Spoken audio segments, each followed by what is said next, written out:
Welcome to radio Chunar 90.4 FM, जहां real stories होती हैं और रियल स्टोरीज की वजह से हम सब इंस्पायर होते हैं।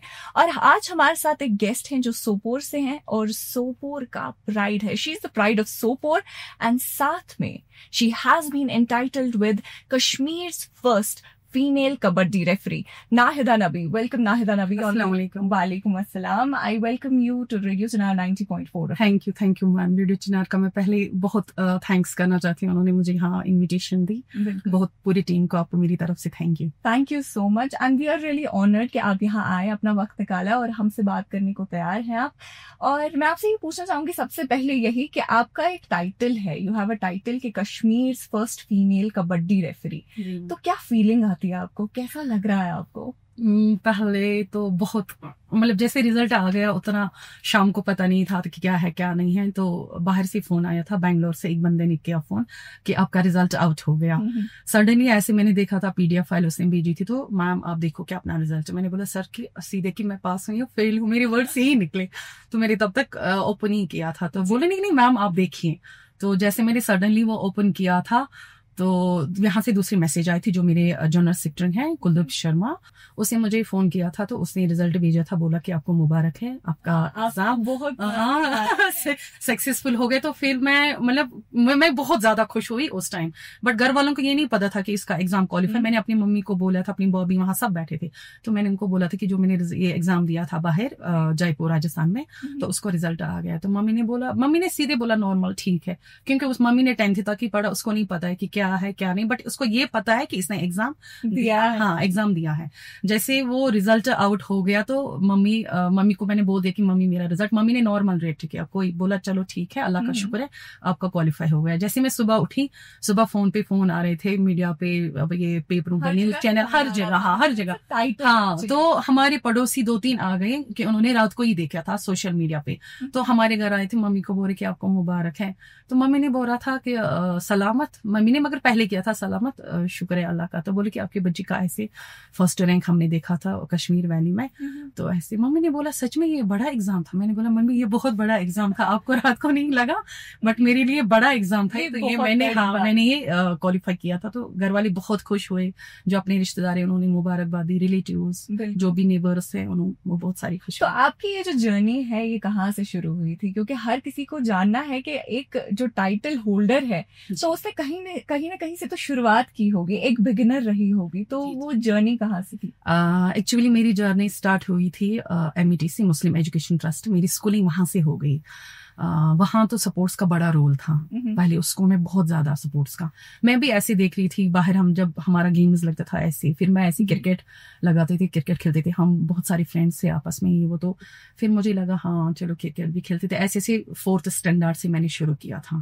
बट उस टाइम में कबड्डी नहीं, उस टाइम में क्रिकेट खेलते थे। स्पोर्ट्स का बचपन का शौक था। हाँ फिर जैसे आगे बढ़ी तो फिर मैंने अपनी गेम चेंज की, तो फिर मैं कबड्डी में गई।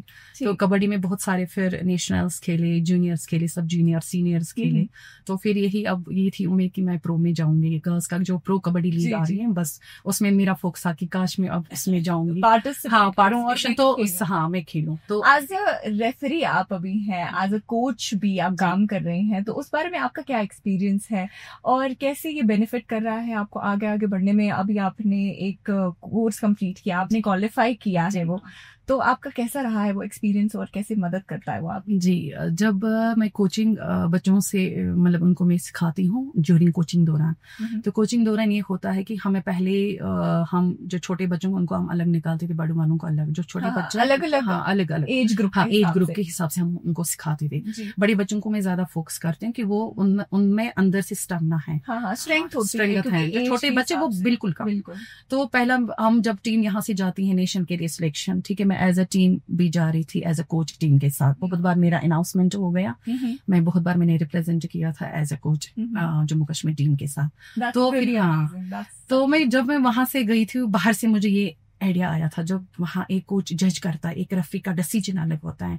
मैं ऐसे जैसे मैं लेती हूँ वहां से टाइम आउट लेना या कुछ भी लेना होता है, मैं बोलूँ ये देखो ये कोच है, यहाँ ये रेफरी है, कोच और रेफरी के बीच में बहुत डिफरेंट है। एक कोच वो सिर्फ पर्टिकुलर एक कोचिंग की प्रैक्टिस करें, रेफरी तो पूरा ऑल, उसको पूरी नॉलेज पता होती है। मेरे दिल में ये शौक हो गया उसी टाइम जब मैं अब टीम के साथ जाती थी। मैंने बोला नहीं, अब मुझे इस फील्ड में आना। मैं आ गई, अगर मैंने कोच लाइन का पार की तो मुझे एज ए रेफरी भी अब बनना है। उनका पूरा माइक सेटअप जो भी है, उनका डिसीजन वो तो बहुत मैटर करता है। पूरा मैच रेफरी का डिसीजन बहुत होता है क्रिटिकल। मैंने तो नहीं, फिर एक मैम थी मेरे साथ, उसने बोला कि आप ये कोर्स करो, जब इसका एग्जाम हो जाएगा तो आप इसमें फॉर्म भरो, कैसे भरना है मैं आपको गाइड करूंगी।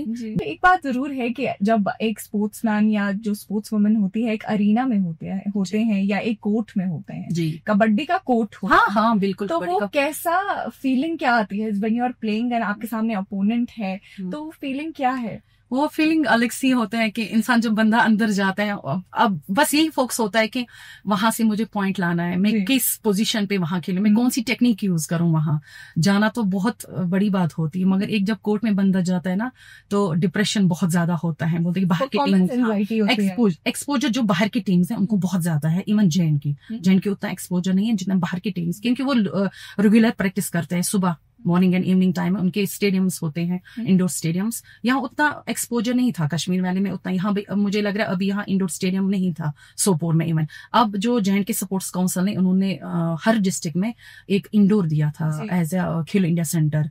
वो नुजहत मैम जो हमारी सेक्रेटरी मैम है, नुजहत गुल, उन्होंने हर डिस्ट्रिक्ट में प्रोवाइड किया खेलो इंडिया सेंटर, जो साई स्पोर्ट्स अथॉरिटी ऑफ इन्होंने दिया था। हर फैसिलिटी जे&के स्पोर्ट्स प्रोवाइड कर रहे हैं। इवन बच्चों को हमारे टाइम में मैंने मिट्टी पे खेला था, मेरे टाइम कोई अरीना नहीं था, कोई कोर्ट नहीं था। सीरियसली मैं जम्मू जाती थी, मैंने जम्मू में कोचिंग ज्यादा की, बिल्कुल वहां मैट नहीं था बिल्कुल भी। मैंने मिट्टी में खेला। यहाँ अगर बारामूला की बात मैं करूंगी, बारामूला में मैंने मिट्टी पे खेला था। अभी जो ये नए बच्चे हैं इनके पास इतना मतलब प्रोवाइड हर एक चीज, हर एक फैसिलिटी और गवर्नमेंट और ज्यादा। हाँ, मैं चाहती हूँ कि बच्चे सारे इसमें पार्टिसिपेशन करें। ये मेरे गेम में नहीं है, कबड्डी में नहीं है, खो खो है, हाँ स्पोर्ट्स में हर एक है, एथलीट्स में या इंडोर में बहुत सारे गेम्स हो रहे हैं। ये मतलब मैं बस यही लोकल जो एडमिनिस्ट्रेशन है यहाँ सोपोर के या एडिशनल डीसी है, मैं उनसे बस यही रिक्वेस्ट कर रही हूँ कि आप स्पोर्ट्स पे थोड़ा तवज्जो दीजिए बिल्कुल प्लीज। जो हमारा अभी डिग्री कॉलेज के पास हमारा स्टेडियम है वो बिल्कुल अभी छोटा ही है, उनको बड़ा देना चाहिए कि उसमें जो उन्होंने वहां इंडोर दिया था उसमें ओनली बैडमिंटन बंदा खेल सकते हैं, जो अदर गेम से वो नहीं, क्योंकि फाइट के दौरान फाइट करनी है, बंदा मूवमेंट कर रहा है। हाँ। या हम कबड्डी खेल रहे उसमें कबड्डी में डैश, हाँ उसमें डैश देना है, तो उतनी जगह नहीं है। बस मेरी यही एडमिनिस्ट्रेशन से यही अपील है कि आप वहाँ एक इंडोर दीजिए, क्योंकि लोग इसमें अवेयर हो जाएंगे, बहुत सारे एथलीट आएंगे। हाँ एथलीट जो बाकी चीजें बिगनर्स हैं, बिगनर्स को और ज्यादा शौक है इसमें, छोटे बच्चे आते हैं ना, बिगनर अगर जाएंगे ना तो बहुत मुझे लग रहा है कि स्पोर्ट्स में इतने बच्चे इंटरेस्ट में देख भी नहीं सकती हूँ। तो इतना यहाँ स्पोर्ट्स का ही बिल्कुल और हर डिस्ट्रिक्ट में स्पोर्ट्स का एंथुजियाज्म बढ़ रहा है। बच्चे आना चाहते हैं कि वो आए इसमें इन्वॉल्व हो, पार्टिसिपेट करे, चाहे स्कूल की बात करें, कॉलेजेस की बात करें, आते हैं। और आपकी क्या उनके लिए एडवाइस रहेगी, या कोई भी ऐसा माइनर सा बिगिनर प्लान जो वो स्टार्ट कर सकते हैं ताकि वो किसी भी स्पोर्ट्स में पार्टिसिपेट करता है? बस मेरी यही जो छोटे बच्चे या बड़े बच्चे हैं, मेरे इनसे सबको ये रिक्वेस्ट है कि आप आइए स्पोर्ट्स में बहुत ज्यादा ये इंटरेस्ट है, एक्सपोजर भी है। जो आप बाकी चीजों से आप रहते हैं, फॉर एग्जांपल ड्रग्स से या बाकी चीज, अदरवाइज ये चीज आप अवॉइड कीजिए। स्पोर्ट्स एक चीज वो ऐसा चीज है जिसमें आप फिजिकली आप फिट रहोगे, आपको डॉक्टर के पास जाना ही नहीं पड़ेगा। हर एक मेंटल फिटनेस, एजिलिटी, स्पीड, हाँ एंडोरेंस, इसमें इंसान फिट है। जो भी बीमारी है ना वो सारे स्पोर्ट्स की वजह से दूर होते हैं। सीरियसली मैं जब मैं खेल रही थी मतलब यहाँ एमईटी में बहुत ज्यादा इंटरेस्ट था, बहुत सारे मेडल्स मैंने उधर लाए थे अपने स्कूल में। मतलब मैं अभी बहुत थैंक्स करना चाहती हूँ अपने स्कूल को, एमईटी को। मुझे लग रहा है कि all credit goes to MET school कि उन्होंने हाँ मैंने बहुत सारे स्कूलों ने काम की पहले, तब मेरा जॉब नहीं था, मैंने जे&वी बोर्डिंग स्कूल में काम किया था पुंछ में। वहां मैंने क्लस्टर लेवल पे बच्चों को लिया था, वहां क्लस्टर लेवल होता है जैसे यहाँ डिस्ट्रिक्ट इंटर डिस्ट्रिक्ट होते हैं। उसके बाद मैंने SRM वेलकिन में काम किया था 4 साल में, तो वहां का एक्सपोजर मुझे मिला था। स्कूल का SRM वेलकिन का बहुत अच्छा एक्सपोजर था मुझे वहां। आप इन्वेस्ट कर रही हैं बच्चों में भी, स्पोर्ट्स में भी, हर चीज में। अब देखिए आपका इतना सारा एक्सपोजर है, आपके इतने सारे एक्सपीरियंसेस है, कोई ऐसा एक्सपीरियंस जो आपकी खुद की पूरी लाइफ में आपको याद है और वो हमेशा आपके दिल के करीब रहेगा? एक्सपोजर तो अगर एक्सपोजर की बात करेंगे तो एक्सपोजर तो बड़ा रोल रहा इसमें। ठीक है, एक्सपोजर मुझे जम्मू में मिला था। जम्मू में जाती थी प्रैक्टिस करने के लिए, वहां मेरा कोचिंग कैंप होता था 10 दिन का 20 दिन का। मैं खुद अपने पैसों से वहाँ एफोर्ड करती थी, अब बैठती थी। मगर मुझे बचपन से ही शौक था, नहीं मुझे कुछ करना है। सपोर्ट्स फील्ड मेरे लिए बहुत कुछ था, क्योंकि एमिटी स्कूल में हुई थी, वहां ज्यादा था, फिर शौक ऑलरेडी था।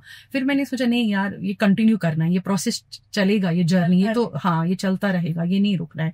जैसे उसके बाद नेशनल्स खेले, जूनियर्स खेले, मगर मैं खुद मेहनत करती थी। मैंने किसी की सिफारिश नहीं लाई थी इवन आज तक। किसी की कोई फोन करता है ये मेरी कजिन है, इसकी सिलेक्शन, मैंने नहीं। मैंने बोला अगर मैं जाऊंगी अपने दम से जाऊंगी, अगर नहीं जाऊंगी दोबारा ट्राई करूंगी। बिल्कुल, हाँ ट्राई करनी पड़ती है ना, अपने बलबूते पे हम कुछ कर रहे हैं। उसके बाद जब इंटरव्यू हुआ था एज अ कोच, उसमें भी सक्सेसफुल हो गया। अल्लाह ताला का शुक्र है, लाख लाख उन्होंने मुझे साथ दिया था। मैं अभी भी थैंक्स करना चाहती हूँ ऑलमाइटी ऑफ अल्लाह का। तो अभी जो मेरा अभी रिसेंटली जो एग्जाम क्वालिफाई हुआ था, बहुत टफ एग्जाम होता है ये 3 एग्जाम होते हैं। एक तो 3 स्टेजेस, एक तो रिटर्न होता है, रिटर्न आपका क्वालिफाई हो जाएगा, उसके बाद आपका एग्जाम वाइवा में जाएगा, उसके बाद आपका प्रैक्टिकल हो जाएगा। हाँ प्रैक्टिकल ऑन फील्ड, हाँ पूरा फील्ड में कोई गलती नहीं है। वहां से हमारे जो जज होते हैं इंटरनेशनल लेवल पे एग्जामिनर होते हैं, वो एग्जाम उन्होंने हमें की। आपका इतना सारा एक्सपीरियंस है और आपने इतना कंट्रीब्यूट किया है स्पोर्ट्स की फील्ड में, चाहे वो बच्चों से लेकर हो या खुद की लाइफ में हो, इतने सारे लोगों को आपने स्पोर्ट्स सिखाया है। पर इस पूरी जर्नी में आपके कोचेस का, आपके फ्रेंड्स, फैमिली का क्या सपोर्ट रहा है? पहले सबसे थैंक्स मैं करना चाहती हूँ अपनी कोच का, जिन्होंने मुझे इस स्टेज पे पहुंचाया, इस लेवल पे पहुंचाया। उनका मैं बहुत बहुत थैंक्स करना चाहती हूँ। स्पेशली यहाँ जो MS बाबा है, प्रेसिडेंट जनरल सेक्रेटरी हैं कबड्डी एसोसिएशन का डिस्ट्रिक्ट बारामूला से। उसके बाद कुलदीप कुमार सेक्रेटरी हैं जो कबड्डी एसोसिएशन, तो वो अभी एशियन में भी चीफ जज थे, बहरीन में भी वो टेक्निकल ऑफिसर थे। वो सबसे मेरा ये रहा, उन्होंने मुझे हर टाइम सपोर्ट किया। MS बाबा सर ने, या दूसरे मेरे कोच हैं अनुष है, मानिक सर है, सानिक सर है, जितने भी हैं जम्मू के या जितने कश्मीर, सब ने सपोर्ट किया। अभी भी सर मुझे साथ साथ चलाता है बाबा सर, जी हाँ, डिस्ट्रिक्ट कबड्डी एसोसिएशन का जनरल सेक्रेटरी हैं। उनका बड़ा रोल इसमें रहा, और कुलदीप सर का बहुत बड़ा रोल। उनको मैं थैंक्स करना चाहती हूँ। मुझे लगता है मेरे लिए कम वर्ड्स हैं उनके, जितना मैं उनका शुक्रगुजार करती हूँ। टीचर्स कोचेस होते ही हैं इसी के लिए कि वो रहबर होते हैं, वो आपको रास्ता दिखाते हैं, और कहीं ना कहीं उनका बहुत बड़ा रोल होता है हमारी लाइफ में। और फैमिली और फ्रेंड्स का कैसा था?